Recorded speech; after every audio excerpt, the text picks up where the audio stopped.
Bonjour à toutes et à tous. Aujourd'hui, je voudrais vous parler de l'intelligence artificielle en entreprise. Alors, une révolution analysée avec une grande justesse par le pape Léon XIV dans sa nouvelle encyclique « Magnifique humanité ». Pour bien comprendre ce qui se joue dans nos entreprises, il faut distinguer deux réalités. D'un côté, il y a l'intelligence artificielle que les salariés s'approprient au quotidien comme un outil de travail. Et disons-le clairement, cette technologie, elle offre des opportunités formidables. C'est une aide précieuse qui peut nous soulager des tâches les plus répétitives ou dangereuses, réduire la pénibilité et dégager du temps pour les missions à plus forte valeur ajoutée. À condition d'accompagner chaque travailleur, c'est-à-dire lui fournir les outils et le former, l'IA peut être un véritable levier de progrès et de performance sociale et économique. Mais de l'autre côté, il y a l'IA qui s'impose d'en haut comme un nouveau modèle de direction, le management algorithmique. C'est ici que Léon lance l'alerte. Confier à un logiciel le soin de trier des CV, d'évaluer la productivité ou encore de valider un licenciement, c'est laisser s'installer une injustice silencieuse. Alors pourquoi ? Parce que l'algorithme est devenu l'outil parfois pour déresponsabiliser les décideurs.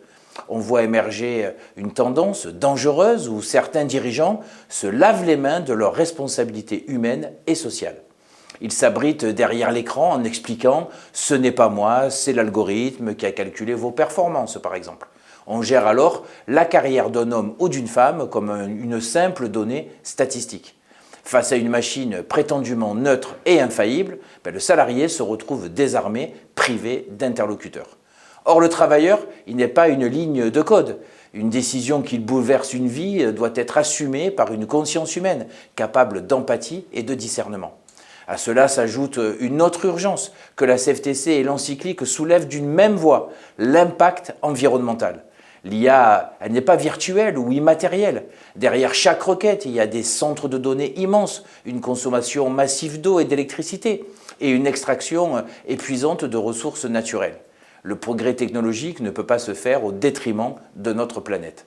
Face à de tels défis, le pape constate lucidement que les États sont parfois devenus moins puissants que les géants des technologies. L'État doit pourtant réguler, c'est son rôle, mais la loi seule ne suffit pas toujours. Surtout alors que le temps social et le temps législatif sont très distincts. C'est ici que notre double action syndicale est décisive.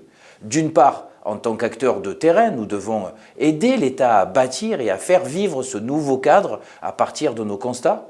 Et d'autre part, l'action syndicale en interne est irremplaçable pour forcer les entreprises à plus d'humanité. Le syndicat, c'est un lanceur d'alerte, une vigie, un acteur du changement au sein même des entreprises. Alors comment remettre la machine à sa juste place ? La réponse, elle tient en deux mots, le dialogue social. Il faut sortir ces innovations de la clandestinité, négocier leurs usages avec les représentants du personnel, évaluer leurs coûts écologiques et imposer, grâce à notre action, une règle d'or. Le dernier mot doit toujours revenir à un être humain. L'économie réelle a besoin d'âme, de justice et de courage, pas d'algorithmes derrière lesquels on se lave les mains. Je vous remercie et à très bientôt.